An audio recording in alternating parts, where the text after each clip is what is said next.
नमस्कार, आप सभी का मेरे इस चैनल रोचक कथाएं में पुनः स्वागत है। आज मैं आपको भाई दूज की एक रोचक कहानी बताने जा रहा हूं। तो देर नहीं करते शुरू करते हैं आज की कहानी। एक बुढ़िया थी, उसके 7 बेटे और एक बेटी थी। बेटी की शादी हो चुकी थी। जब भी उसके बेटे की शादी होती, फेरों के समय एक नाग आता और उसके बेटे को डस लेता था। बेटा वही खत्म हो जाता और बहू विधवा हो जाती। इस तरह उसके 6 बेटे मर गए। 7वें की शादी होनी बाकी थी। इस तरह अपने बेटों के मर जाने के दुख से बुढ़िया रो रो कर अंधी हो गई थी। भाई दूज आने को हुई तो भाई ने कहा कि मैं बहन से तिलक कराने जाऊंगा। माँ ने कहा ठीक है। उधर जब बहन को पता चला कि उसका भाई आ रहा है तो वह खुशी से पागल होकर पड़ोसन के घर गई और पूछने लगी कि जब बहुत प्यारा भाई घर आए तो क्या बनाना चाहिए।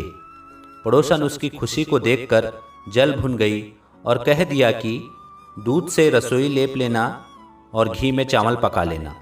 बहन ने ऐसा ही किया। उधर भाई जब बहन के घर जा रहा था तो उसे रास्ते में सांप मिला। सांप उसे डसने को हुआ। भाई बोला, तुम मुझे क्यों डस रहे हो? सांप बोला, मैं तुम्हारा काल हूँ और मुझे तुमको डसना है। भाई बोला, मेरी बहन मेरा इंतजार कर रही है। मैं जब तिलक करा के वापस लौटूंगा तब तुम मुझे डस लेना। सांप ने कहा, भला आज तक कोई अपनी मौत के लिए लौट के आया है जो तुम आओगे? भाई ने कहा, अगर तुझे यकीन नहीं है तो तू मेरे झोले में बैठ जा। जब मैं अपने बहन के तिलक करा लूँ तब तू मुझे डस लेना। सांप ने ऐसा ही किया। भाई बहन के घर पहुँच गया। दोनों बड़े खुश हुए। भाई बोला, बहन जल्दी से खाना दे, बड़ी भूख लगी है। बहन क्या करे, न तो दूध की रसोई सूखे न ही घी में चावल पके। भाई ने पूछा, बहन इतनी देर क्यों लग रही है, तू क्या पका रही है? तब बहन ने बताया कि मैंने ऐसा ऐसा किया है। भाई बोला, पगली, कहीं घी में भी चावल पके हैं या दूध से कोई रसोई लिपे हैं? गोबर से रसोई लीप, दूध में चावल पका। बहन ने ऐसा ही किया। खाना खा के भाई को बहुत जोर की नींद आने लगी। इतने में बहन के बच्चे आ गए। बोले, मामा मामा हमारे लिए क्या लाए हो? भाई बोला, मैं तो कुछ नहीं लाया। बच्चों ने वह झोला ले लिया जिसमें सांप था। जैसे ही उसे खोला उसमें से हीरे का हार निकला। बहन ने कहा, भैया तूने बताया नहीं कि तू मेरे लिए इतना सुंदर हार लाए हो। भाई बोला, बहना तुझे पसंद है तो तू ले ले, मुझे हार का क्या करना। अगले दिन भाई बोला, अब मुझे जाना है, मेरे लिए खाना रख दे। बहन ने उसके लिए लड्डू बना के एक डिब्बे में रख के दे दिए। भाई कुछ दूर जाकर थक कर एक पेड़ के नीचे सो गया। उधर बहन के जब बच्चों को भूख लगी तो माँ से कहा कि खाना दे दो। माँ ने कहा, खाना अभी बनने में देर है। तो बच्चे बोले कि मामा को जो दे रखा है वही दे दो। तो वह बोली कि लड्डू बनाने के लिए बाजरा पीसा रखा था, वहीं बचा पड़ा है चक्की में, जाकर खा लो। बच्चों ने देखा कि चक्की में तो सांप की हड्डियां पड़ी हैं। यह बात माँ को आकर बताई तो वह बावड़ी सी होकर भाई के पीछे भागी। रास्ते भर लोगों से पूछती कि किसी ने मेरा गैल बटोई देखा, किसी ने मेरा बावड़ा सा भाई देखा। तब एक ने बताया कि कोई लेटा तो है पेड़ के नीचे, देख ले वही तो नहीं। भागी भागी पेड़ के नीचे पहुंची, अपने भाई को नींद से उठाया। भैया भैया कहीं तूने मेरे लड्डू तो नहीं खाए? भाई बोला, ये ले तेरे लड्डू, नहीं खाए मैंने। ले दे के लड्डू ही तो दिए थे, उसके पीछे पीछे भी आ गई। बहन बोला, नहीं भाई तू झूठ बोल रहा है, जरूर तूने खाया है, अब तो मैं तेरे साथ चलूँगी। भाई बोला, तू ना मान रही तो चल फिर। चलते चलते बहन को प्यास लगती है। वह भाई को कहती है, मुझे पानी पीना है। भाई बोला, अब मैं यहाँ तेरे लिए पानी कहाँ से लाऊं? देख दूर कहीं चील उड़ रही है, चली जा वहाँ, शायद तुझे पानी मिल जाए। तब बहन वहाँ गई और पानी पीकर जब लौट रही थी तो रास्ते में देखती है कि एक जगह ज़मीन में 6 शिलाएँ गड़ी है और एक बिना गढ़े हुए रखी थी। उसने एक बुढ़िया से पूछा कि ये शिलाएँ कैसी है?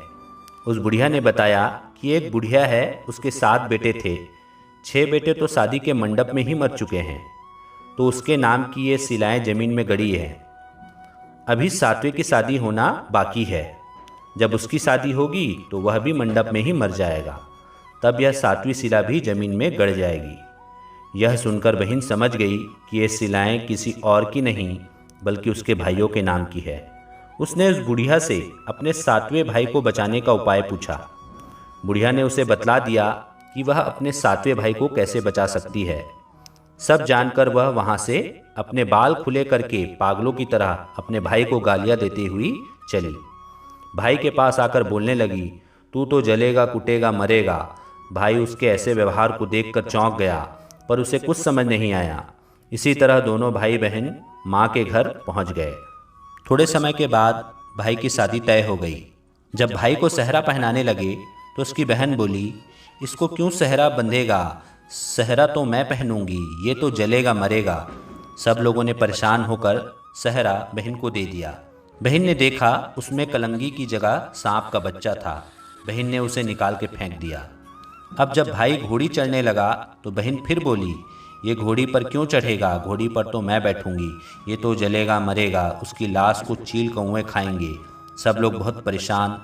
सब ने उसे घोड़ी पर भी चढ़ने दिया। अब जब बारात चलने को हुई तब बहन बोली, ये क्यों दरवाजे से निकलेगा? ये तो पीछे के रास्ते से जाएगा, दरवाजे से तो मैं निकलूंगी।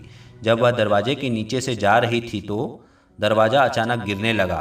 बहन ने एक ईंट उठाकर अपनी चुनरी में रख ली। दरवाज़ा वहीं की वहीं रुक गया। सब लोगों को बड़ा अचंभा हुआ। रास्ते में एक जगह बारात रुकी तो भाई को पीपल के पेड़ के नीचे खड़ा कर दिया। बहन कहने लगी, ये क्यों छाँव में खड़ा होगा? ये तो धूप में खड़ा होगा, छाँव में तो मैं खड़ी होंगी। जैसे ही वह पेड़ के नीचे खड़ी हुई, पेड़ गिरने लगा। बहन ने एक पत्ता तोड़कर अपनी चुनरी में रख लिया। पेड़ वहीं की वहीं रुक गया। अब तो सबको विश्वास हो गया कि ये बावली कोई जादू टोना सीख कर आई है, जो बार बार अपने भाई की रक्षा कर रही है। ऐसे करते करते फेरों का समय आ गया। जब दुल्हन आई तो उसने दुल्हन के कान में कहा, अब तक तो मैंने तेरे पति को बचा लिया, अब तू ही अपने पति को और साथ ही अपने मरे हुए जेठों को बचा सकती है। फेरों के समय एक नाग आया। वो जैसे ही दूल्हे को डसने को हुआ, दुल्हन ने उसे एक लोटे में भर के ऊपर से प्लेट से बंद कर दिया। थोड़ी देर बाद नागिन लहर लहर करती हुई आई। दुल्हन से बोली, तू मेरा पति छोड़। दुल्हन बोली, पहले तू मेरा पति छोड़। नागिन ने कहा, ठीक है, मैंने तेरा पति छोड़ा। दुल्हन, ऐसे नहीं, पहले 3 बार बोल। नागिन ने 3 बार बोला। फिर बोली कि अब मेरे पति को छोड़। दुल्हन बोली, एक मेरे पति से क्या होगा? हंसने बोलने के लिए जेठ भी तो होना चाहिए, एक जेठ भी छोड़। नागिन ने जेठ के प्राण भी छोड़ दिए।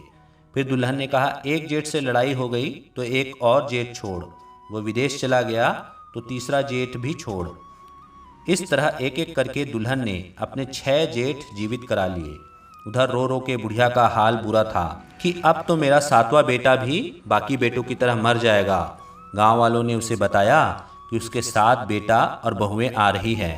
तो बुढ़िया बोली, अगर यह बात सच हो तो मेरी आंखों की रोशनी वापस आ जाए। ऐसा ही हुआ। अपने सारे बहू बेटों को देखकर वह बहुत खुश हुई। वह बोली, यह सब तो मेरी बावली का किया है, कहाँ है मेरी बेटी? सब बहन को ढूंढने लगे। देखा तो वह भूसे की कोठरी में सो रही थी। जब उसे पता चला कि उसका भाई सही सलामत है तो वह अपने घर को चली गई। उसके पीछे पीछे सारी लक्ष्मी भी जाने लगी। बुढ़िया ने कहा, बेटी पीछे मुड़ के देख, तू सारी लक्ष्मी ले जाएगी तो तेरे भाई भाभी क्या खाएंगे? तब बहन ने पीछे मुड़ के देखा और कहा, जो माँ ने अपने हाथों से दिया वह मेरे साथ चल, बाकी का भाई भाभी के पास रह। इस तरह एक बहन ने अपने भाई की रक्षा की। तो यह थी भाई दूज की एक रोचक कहानी। आशा करता हूँ आपको यह कहानी पसंद आई होगी। पसंद आई होगी तो मेरे वीडियो को लाइक कीजिए, चैनल को सब्सक्राइब कीजिए और ज़्यादा से ज़्यादा शेयर कीजिए। धन्यवाद।